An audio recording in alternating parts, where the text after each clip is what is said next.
Di ko alam kung paano ko ba i-increase yung income ko eh. Which is, yun naman sana talaga yung purpose ko. Bakit ko kinuha tong Super Genius. It's more than yung income yung na-discover ko dito sa coaching natin ngayon. And parang binuo mo yung pagkatao, coach. Grabe, ano ba yan? Parang nahanap ko yung sarili ko ba na yung matagal ko ng validation before na nag-explore ako, nafe-feel ko na siya.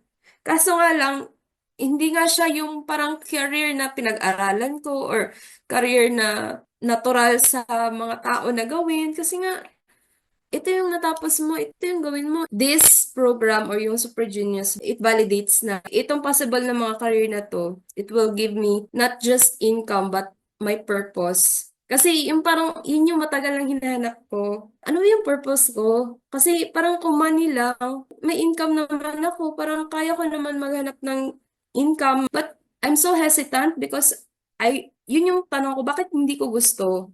Bakit ayaw ko? Okay lang sa akin, minsan mag-absent. Sabi ko, what?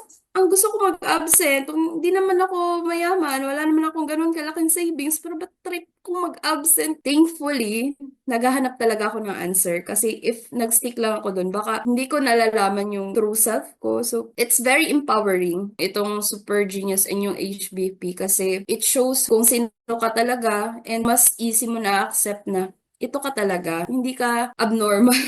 It gives me confidence ba na nasa right path ka, hindi ka naliligaw.